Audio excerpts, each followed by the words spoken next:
नमस्कार। खेत खजाना में आपका स्वागत है। आज 28 अप्रैल है और दिन है गुरुवार। जैसा कि दोपहर अपडेट में जानकारी दी गई थी कि आज सरसों में ठीक ठाक तेजी दिखाई दे रही है और इसी तरह से कॉटन बाजार भी कल से कुछ तेज है। तेजी पर चर्चा शुरू करें उससे पहले आपको दो खबरें भी आपको आज के इस बुलेटिन में उपलब्ध करवाना ज़रूरी है, लेकिन उससे पहले आपसे निवेदन कि आप इस चैनल को सब्सक्राइब कर लीजिए और सब्सक्राइब करने के साथ साथ बेल आइकॉन की घंटी जरूर दबाइए ताकि वीडियो अपलोड होते ही सबसे पहले आप तक पहुंचे। खबर यह है कि इंडोनेशिया ने बीती रात से पाम और पाम के जो सभी विकल्प है, दूसरे जो खाद्य तेल होते हैं, कच्चा पाम तेल, आरबीडी, पामोलिन, एक्सेट्रा एक्सेट्रा, सभी प्रकार के खाद्य तेलों के निर्यात पर पूरी तरह से प्रतिबंध लगा दिया है। कुछ जहाज वहां से भारत के लिए चलने को तैयार थे, शिपमेंट जारी होने के लिए बिल्कुल तैयार थी, लेकिन ऐन वक्त पर यानी 12 बजे के आसपास वहां की नौसेना ने कुछ जहाज़ों पर वहां पर कब्जा कर लिया, यानी उन्हें रोक लिया। करीब करीब 39,000 टन माल जो है वो अब आ नहीं पाएगा। कुछ लोग इसे 16,000 टन बता रहे हैं, कुछ इसे 39 बता रहे हैं। 16,000 एक एजेंसी का 16,000 टन माल है, जबकि कुछ और का भी माल उसमें बताया गया है।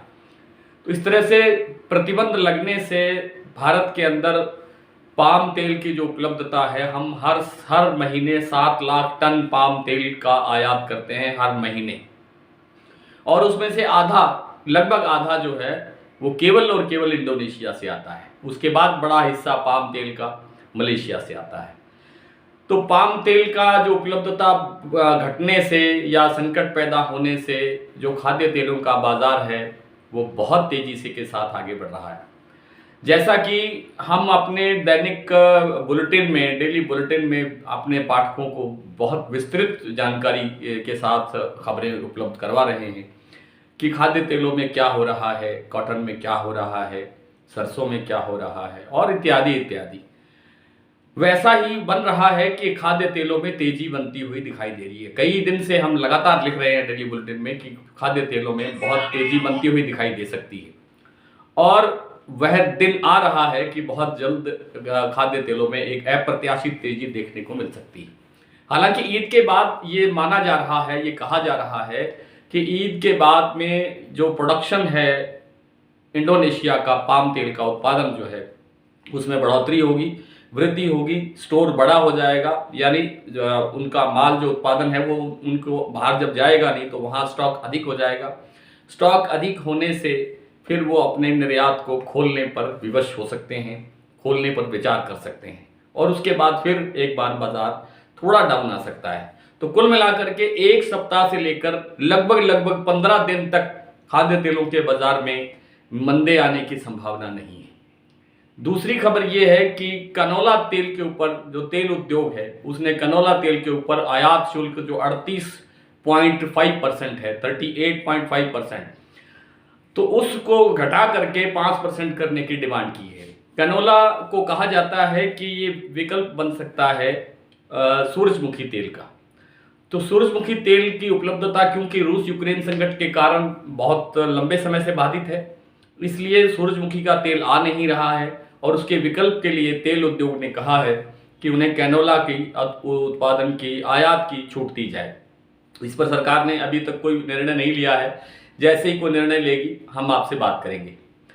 तो कुल मिलाकर के सरसों का बाजार आज 150 रुपये तक तेज होता हुआ दिखाई दिया है सामान्य मंडियों में, जबकि ये जो आपके तेल प्लांट हैं बड़े बड़े, जैसे शारदा है, जैसे सलोनी है, इन्होंने भी 100 रुपये तक की बढ़ोतरी की है।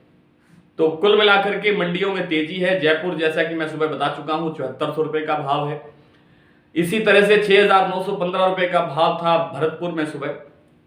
इसी तरह से दिल्ली 7100, और दूसरी मंडियों में भी 100 से लेकर के 150 रुपये तक की तेजी दर्ज हुई है। ये तेजी आगे बनी रह सकती है। आवक क्योंकि वही 6 और 7 लाख के बीच रहती है, 6 और 7 लाख गट्टे, आवक नहीं बढ़ना एक चिंताजनक बात है, और ये चिंता ही इस बाजार को आगे लेकर के जाएगी।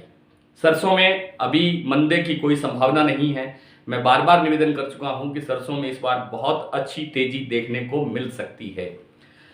कुल मिलाकर के सरसों पर यह चर्चा यहीं तक, और बात कर लेते हैं कपास की। कपास में बहुत लंबे समय से एक ठहराव सा चल रहा है। 12,000 के आसपास बाजार रुका हुआ था, लेकिन आज फिर बाजार थोड़ा सा हल्का सा ऊपर की तरफ खिसका है। इस बीच खबर यह आई है कि केंद्रीय कपड़ा सचिव उपेंद्र सिंह ने यह कहा है कि यदि आवश्यकता हुई तो निर्यात पर बैन लगाया जा सकता है। वे किसी सरकारी एजेंसी से बातचीत कर रहे थे, केंद्रीय कपड़ा सचिव। उन्होंने कहा कि निर्यात पर प्रतिबंध लगाया जा सकता है। इससे पहले सरकार ने आयात शुल्क को समाप्त किया था और उस आयात शुल्क को समाप्त करने का कोई फायदा नहीं हुआ, कोई भाव में गिरावट नहीं आई और बाजार वैसे ही तेजी की तरफ चल रहा है।